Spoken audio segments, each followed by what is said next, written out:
तो मुंजिया मूवी की शुरुआत होती है 1952 से, जहां पर हमें गांव के अंदर फेस्टिवल होते हुए देखते हैं। उस फेस्टिवल के अंदर हम दो भाई बहनों को देखते हैं, जिसमें भाई का नाम गोटिया होता है। जहां पर गोटिया बहुत ही ज्यादा गुस्से में था, क्योंकि उसको अपने से 7 साल बड़ी लड़की मुन्ने से लगन करना था, यानी कि शादी करनी थी। लेकिन ऑब्वियसली इस चीज के लिए उसके परिवार वाले या फिर कोई भी राजी नहीं होता, जिसके चलते वो अपनी बहन को चैतो कुमारी में लेकर जाता है, वो भी एक बीच के किनारे से, ताकि वो वहाँ पर पीपल के पेड़ के नीचे एक रिचुअल कर सकेगा, जिससे कि उसको मुन्ने मिल जाएगी। अब रिचुअल करते टाइम एक शॉकिंग ट्विस्ट आता है कि गोटिया अपनी ही सगी बहन की बलि देने लगता है, क्योंकि उसको इस रिचुअल के दौरान एक नर बलि देनी थी। उसकी बहन उसको मजाक में अभी भी कहती है कि वो नारी है, लेकिन फिर भी वो नहीं सुनता और बलि देने ही वाला होता है कि गोटिया की बहन उसको धक्का देकर दूर करती है और भागने की कोशिश करती है। लेकिन अब पीछा करते समय गोटिया गिर पड़ता है, जिससे कि उसके सर पर गहरी चोट आती है। अब जब तक गोटिया की बहन अपने घर वालों को वहाँ पर बुलाकर लाती है, तब तक काफी देर हो गई थी और गोटिया वहीं पर खत्म हो जाता है। घर वाले बहुत ही दुखी थे और ये लोग ब्राह्मण होते हैं। खैर, अब एक खास चीज की गोटिया की मौत हुई थी उसके मुन्नन के 10 दिन के अंदर अंदर, तो कहीं उसकी आत्मा न भटके, इसके लिए उसकी अस्थियों को उसी पीपल के पेड़ के सामने गाड़ दिया जाता है। पेड़ पे धागा भी बांध दिया जाता है, जिसके चलते उसकी आत्मा यहाँ पर ना भटके, और आत्मा आए भी तो इसी पीपल के पेड़ और चैतो कुंवारी तक ही सीमित रहे। जिसके बाद से ही चैतो कुंवारी श्रापित हो जाती है और वहाँ पर भयानक कर्ज आ गया था। अब सीन सीधा शिफ्ट होता है पुणे में, यानी कि अब कई साल बीत गए थे। खैर, पुणे के अंदर हम पम्मी को देखते हैं, उसके बेटे बिट्टू को और उसकी दादी को, यानी कि अज्जी को। अब पम्मी यहाँ पर ब्यूटी पार्लर चलाती है और बिट्टू उसकी मदद करता है। वो स्टाइलिंग का एडवांस काम सीखने के लिए फॉरेन जाना चाहता है, क्योंकि उसकी अप्लाई की हुई एप्लीकेशन सेलेक्ट हो गई थी। लेकिन पम्मी इसके लिए कंफर्टेबल नहीं होती, क्योंकि उसके लिए बिट्टू भी बच्चा था और वो उसको खोना नहीं चाहती थी, क्योंकि पम्मी के हस्बैंड अभी इस दुनिया में नहीं थे। खैर, बिट्टू अपनी बचपन की दोस्त बेला से प्यार करता है और उसका बॉयफ्रेंड कोबा नाम का फॉरेनर है, और बिट्टू भी अपनी फीलिंग्स उसके साथ शेयर नहीं कर पाता। लेकिन बेला और उसकी दोस्ती बचपन से बहुत ही ज्यादा पक्की है। बिट्टू का एक फ्रेंड भी है जिसका नाम स्पीलबर्ग है और वो वीडियो मेकिंग का काम करता है। खैर, हम नोटिस करते हैं कि बिट्टू को चैतो कुंवारी से किसी की आवाज बार बार आती रहती है, विजन्स आते रहते हैं। वो परेशान सा रहता है, लेकिन इसका रीजन उसको नहीं पता। एनीवेज, अब बेला एक जुम्मा क्लासेस ओपन करती है जिसका नाम कुबिला होता है, जिसमें बिट्टू और स्पीलबर्ग उसकी हेल्प करते हैं, जिसके चलते कोबा बेला को प्रपोज कर देता है और बिट्टू इससे काफी दुखी था। तभी बिट्टू की अज्जी को पता चलता है कि उनके छोटे बेटे बालू की बेटी, यानी कि बिट्टू की बहन रुक्कू की सगाई फिक्स हुई है, जिसके चलते उनको उनके गाँव जाना होगा, जहाँ पे चैतो कुंवारी भी है। और अज्जी के छोटे बेटे का पापड़ और अचार का बिजनेस है। खैर, अज्जी और पम्मे शुरू में हिचकिचाते हैं, क्योंकि वहाँ पर कुछ बुरा हुआ था, लेकिन अब वहाँ पर जाना उनकी मजबूरी हो गई थी और बिट्टू अपना माइंड फ्रेश करना चाहता था, जिसके चलते वो वहाँ पर पहुँच जाते हैं। अब इस पॉइंट पर हमको पता चलता है कि बालू और पम्मे की बिल्कुल नहीं बनती, क्योंकि बालू के बड़े भाई की मौत वहीं चैतो कुंवारी में हुई थी, क्योंकि वो इस जमीन को बेचना चाहता था, और अब वो भी सेम चीज करना चाहते हैं, जिसके लिए अज्जी नहीं मानती, यानी कि चैतो कुंवारी उनका था। तब जाकर बिट्टू को पता लगता है कि उसके पिता यहीं खत्म हुए थे, और बालू पम्मी और उसके बच्चे को ही इसका रीजन मानता है, और इसलिए इन दोनों की बिल्कुल नहीं बनती। खैर, अब बिट्टू इतना ज्यादा गुस्से में आ गया था कि वो सीधा चैतो कुंवारी पहुंच जाता है, जहाँ के विजन्स उसको आया करते थे। अब यहाँ पर चैतो कुंवारी की डिटेल लिखी जाए तो एक बीच है और वहीं से एक रास्ता सीधा चैतो कुंवारी तक जाता है। खैर, तभी हम वहाँ पर मुंजा को देखते हैं, जो कि बिट्टू पे हमला कर देता है। अब गांव वालों को बिट्टू की स्कूटी जंगल के पास मिलती है और तभी पूरे परिवार को खबर आती है कि बिट्टू मिसिंग है। लेकिन उसका चाचा बालो से इतनी नफरत करता था कि वो बस ये कहता है कि स्कूटी दे जाओ, बाकी देखा जाएगा, क्योंकि वो चैतो कुंवारी के नाम से ही मौत दिया करता था। अब चैतो कुंवारी जाने से सभी डर रहे थे, लेकिन तभी अज्जी मैटर अपने हाथों में लेती है, क्योंकि वहाँ पर बहुत ही बड़ा ट्विस्ट रिवील होता है कि बिट्टू की अज्जी असल में कोई और नहीं है, बल्कि वो गोटिया यानी कि मुंजिया की वही बहन है जिसकी वो बचपन में बलि देना चाहता था। और अज्जी के पास एक छड़ी होती है, जिसको लेकर वो सीधा चैतो कुंवारी पहुंच जाती है। अब या तो ये छड़ी उनके बाबा की है, जिससे कि गोटिया डरता था, तो उसका डर मुंजिया में भी है, या फिर ये कोई स्पेशल छड़ी है जो कि मुंजिया यानी कि ब्रह्म राक्षस को डराने, दर्द देने में काम आती है। क्योंकि जैसे ही अज्जी इस छड़ी का इस्तेमाल करती है, मुंजिया बिट्टू को पीपल के पेड़ की जकड़ से ढीला कर देता है, और इस छड़ी के निशान भी उस पेड़ के ऊपर बन गए थे। और ये ब्रह्म राक्षस वाली कहानी मैं आपको थोड़ी देर में समझाऊंगा। एनीवेज अब अज्जी बिट्टू को वहां से ले जाने ही वाली थी कि तभी मुंजिया अपने हाथ को बिट्टू की पीठ पे इम्प्रिंट कर देता है और बस फिर यहाँ से अज्जी और बिट्टू किसी तरह से निकल जाते हैं, जहाँ पर अज्जी बताती है कि उसकी वजह से ही बिट्टू के पिता और उनके बड़े बेटे खत्म हो गए थे, क्योंकि उन्होंने ही उनको चैतोकवाड़ी अकेले में आने के लिए बोल दिया था। लेकिन तभी हम नोटिस करते हैं कि बिट्टू की पीठ का वो जो हैंड इम्प्रिंट होता है वो चमकने लगता है, उसको दर्द होता है और बस तभी बिट्टू के सामने ही अज्जी को मुंजिया जान से मार डालता है। यानी कि जो बलि वो सालों पहले देना चाहता था वो आज इनडायरेक्टली पूरी हो गई थी और मुंजिया के अंदर अपनी बहन को लेकर गुस्सा भी था। सोचकर देखो, अपनी सगी बहन को मार डाला और तभी बिट्टू ये देखकर वहीं बेहोश हो जाता है।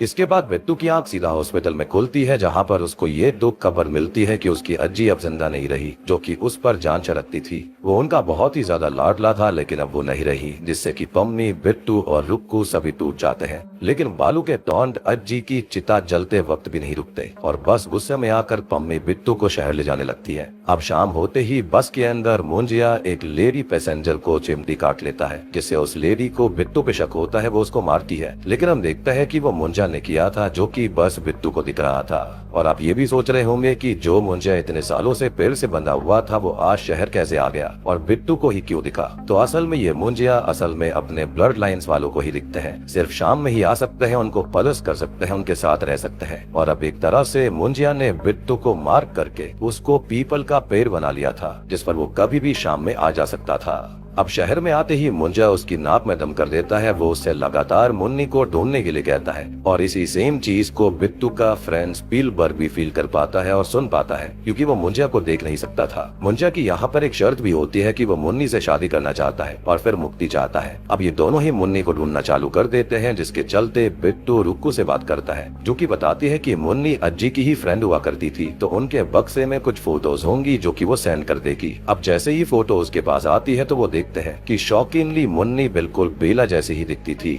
यानी कि बेला की ही अज्जी मुन्नी थी, जिसके घर वाले गांव से घर बेचकर शहर में शिफ्ट हो गए थे और फिलहाल बेला के जो घर वाले हैं वो यूएस में रहते हैं। अब मुंजिया भी फोटो देखकर तुरंत ही उसको वहां पर जाने की इंस्ट्रक्शंस देता है और ये लोग उसकी बात इसलिए मान रहे थे क्योंकि मुंजिया ने धमकी दी थी कि अगर बिट्टू ने उसकी बात नहीं मानी तो जैसे उसने अज्जी को खत्म किया था वैसे ही वो उसकी माँ पम्मी को खत्म कर देगा। और डर के मारे बेचारा बिट्टू उसकी बात मान लेता है। अब ये बेला की यहाँ जाते हैं, जहाँ पे मुन्नी अब बहुत ही बूढ़ी हो चुकी है, जिसको देखकर मुंजिया घिन करने लगता है, क्योंकि अब वो सुंदर नहीं रही थी। खैर अब बेला वहाँ पर आ जाती है, जो कि बिट्टू को उसके लॉस के लिए यानी कि अज्जी के लिए गले लगाती है और वो बिट्टू को बताती है कि उसके बॉयफ्रेंड कोबा ने उसे शादी के लिए जो प्रपोज किया था ना, उसके लिए उसने मना कर दिया क्योंकि उसको इंडिपेंडेंट रहना है। लेकिन अब तभी हम ये देखते हैं कि बेला की शक्ल मुन्नी से तो मिल ही रही थी, तो मुंजिया उस पे फिदा होकर ये कहता है कि उसको बेला से ही लगन यानी कि शादी करनी है। अब मुंजिया पूरा प्लान बताता है कि उनको चैतोकवाड़ी में ही बेला को लेकर आना होगा, उसका सैक्रिफाइस करना होगा, जिसके बाद ही मुंजिया आजाद हो पाएगा। लेकिन बिट्टू इससे शॉक हो जाता है क्योंकि वो तो बेला से इतना प्यार करता था, लेकिन अल्टीमेटली उसको इस बात के लिए मानना पड़ता है, अदरवाइज उसकी माँ को भी मरना पड़ता। खैर अब ये दोनों ही जाते हैं सीधा कटप्पा के पास। जस्ट किडिंग, ये जाते हैं एल्वेज करीम प्रभाकर के पास में, जो कि भूत भगाने में एक्सपर्ट होता है। हैंड ऑफ गॉड उसके पास था, लेकिन बिट्टू को इन सब पर विश्वास नहीं होता, सिर्फ यहाँ पर स्पीलबर्ग ही था जिसको यकीन था। लेकिन जैसे ही स्पीलबर्ग बिट्टू की पीठ पे मुंजिया का हैंड इम्प्रिंट उसको दिखाता है तो प्रभाकर तुरंत ही बोलता है कि आइयो मुंजिया, क्योंकि वो पहले 4 मुंजिया को हरा चुका था। और तब जाकर हमें मुंजिया का डिटेल दिया जाता है कि अगर कोई ब्राह्मण लड़का जिसकी उम्र 10 साल से कम की रही हो और अगर उसकी मौत उसके मुन्नन होने के 10 दिन के भीतर ही हो जाती है, तो जो ऐसे लड़कों की आत्मा होती है वो मुंजिया बनती है। इसलिए उनकी अस्थियों को पीपल के पेड़ के सामने गड़ा जाता है या फिर उसके नीचे गड़ा जाता है, क्योंकि उनकी कुछ अधूरी इच्छाएं होती है और वो कहीं बाहर ना आ जाएं, इसलिए उनको पेड़ से बांध दिया जाता है। और सेम चीज गोटिया के साथ भी करी गई थी। ये सब बेसिकली भ्रम राक्षस होते हैं जो कि मर नहीं सकते और इनको बस रोका जा सकता है, केयर किया जा सकता है। लेकिन प्रभाकर कहता है कि इसका भी एक तरीका है, जिस लड़की से उसको शादी करनी है उसको लेकर वहीं जाना होगा जहाँ पे मुंजिया को बांधा गया था। उसके बाद उसको शादी करने के लिए किसी फिजिकल फॉर्म में ही आना पड़ता है, जो कि होती है बकरी। और ये बात मुंजिया खुद से कभी नहीं बताएगा, जिसके बाद अगर बकरी को मारा जाए तो मुंजिया भी खत्म हो जाएगा। प्रभाकर का कहना था कि लड़की को मनाने का काम उन सब का होगा। तभी गांव में हम नोटिस करते हैं कि रुक्कू की सगाई टूट गई थी क्योंकि अज्जी के देहांत के चलते अब शादी नहीं हो सकती थी। और सबसे बड़ी बात कि यहाँ पर जो स्पीलबर्ग होता है वो रुक्कू को पसंद किया करता था। तो यहाँ पर अब उन दोनों को आइडिया आता है कि वो लोग बेला को वहाँ पर उसके जुम्मा क्लासेस के शूट के लिए लेकर जाएंगे और मुंजिया का खात्मा कर देंगे, जिसके चलते पम्मी, प्रभाकर, बेला, बिट्टू और स्पीलबर्ग समेत सारा क्रू जो होता है वो वहाँ पर पहुँच जाते हैं। रीजन बीइंग कि रुक्कू के नाम गाँव वाला घर था और बिट्टू के नाम शहर वाला। और बालू भी यहाँ पर कुछ नहीं कर पाता, उसको मजबूरी में इनको रहने देना पड़ता है। खैर शूट वगैरह काफी अच्छे से होता है और ये सॉन्ग जो आता है ना वो भी काफी बढ़िया था, जो कि अरिजीत सिंह ने गाया है, जिसका नाम है तेनू खबर नहीं। एनीवेज अब बिट्टू और बेला साथ में बैठे होते हैं जहाँ पर बेला कोबा से ब्रेकअप करने वाली थी, लेकिन कोबा यहीं पर आ जाता है और बेला से माफी मांगने लगता है। वो उसको आजादी देने के लिए रेडी था, जिसके बाद बेला भी मान जाती है। लेकिन जब कोबा बेला को किस करने की कोशिश करता है तो उसी वक्त शाम होने को थी, तो मुंजिया आकर कोबा को ले जाता है, उसको घर कर देता है, जिसके चलते उसको क्लिनिक ले जाना पड़ता है, जहाँ पर डॉक्टर बताते हैं कि जानवर ने उसके बॉल्स को यानी कि गुलाब जामुन समझकर खा लिया है। लेकिन हम जानते हैं कि ये काम मुंजिया का था। अब इस चीज से बेला बेहोश हो गई थी क्योंकि उनका फ्यूचर ही खत्म हो गया। अब बिट्टू और स्पीलबर्ग मुंजिया को शांत करने की कोशिश करते हैं, लेकिन तभी वहाँ पर रुक्कू भी आ जाती है, जो कि मुंजिया को देख सकती थी क्योंकि वो भी सेम ही ब्लड लाइन की है। और बस अब ये तीनों प्लान करते हैं कि मुंजिया को अब खत्म करना ही पड़ेगा, उसे रोकना पड़ेगा। खैर प्रभाकर इनको सब बताता है कि इनको एक बकरी लानी पड़ेगी, जिसके माथे पर एक स्पेशल चिन्ह बनाकर मंत्र पढ़ने होंगे और मुंजिया को बकरी के शरीर में आमंत्रित करना पड़ेगा। और ये साइन बिट्टू के खून से बनेगा, जो कि होता है एक Z और उसके बीच में एक और लाइन। लेकिन इस साइन को बनाने में कोई भी गलती नहीं करनी है और ना ही किसी और के शरीर पर या माथे पर ही बनाना है, अदरवाइज गड़बड़ हो जाएगी। खैर अब ये सब लोग बकरी लाते हैं और बेला को दारू पिला के वहाँ चैटोकवाड़ी वाले पीपल के पेड़ के नीचे ले आते हैं। और मुंजिया इनको प्रभाकर वाली इंस्ट्रक्शन ही देता है, यानी कि उसने अभी तक इनको कुछ नहीं बताया था। और मुंजिया बकरी में आ जाता है, लेकिन गड़बड़ हो जाती है क्योंकि बेला ने अपने माथे पे सेम साइन बना दिया था। और अब बस मुंजिया बकरी से निकलकर बेला के अंदर चला जाता है और बकरी के अंदर बेला की आत्मा चली जाती है, यानी कि यहाँ पर आत्मा स्विच हो गई थी। अब ये लोग करते ये है कि किसी तरह से इस बकरी को यानी कि बेला को लेकर वो आ रहे होते हैं, लेकिन इसको बकरी समझकर बालू अपने साथ ले जाता है ताकि वो उसको खा सके। अब ये लोग घर आ जाते हैं और पम्मी को बालू के खिलाफ भड़काते हैं कि पम्मी में बिल्कुल हिम्मत नहीं है बकरी लेने की, जिसके चलते वो गुस्से में वहाँ से जाने को उठती है कि बेला के शरीर में मुंजिया इन पर हमला कर देता है और सीधा घर पहुँच जाता है, जहाँ पर पम्मी को बिट्टू ने सब बता दिया था। लेकिन तभी प्रभाकर वहाँ पर आ जाता है क्योंकि इन्होंने उसको पहले ही सब बता दिया था। वो नमक का इस्तेमाल करके मुंजिया बेला को सर्कल में ही बांध देता है। स्पीलबर्ग और रुक्कू उस पर नजर रख रहे थे, लेकिन तभी स्पीलबर्ग को बहुत तेज सुसु आने लगती है, जिसके चलते वो वहाँ पर पास में ही चला जाता है और बाकी बेला को ढूंढने यानी कि उस बकरी को लेने जाते हैं।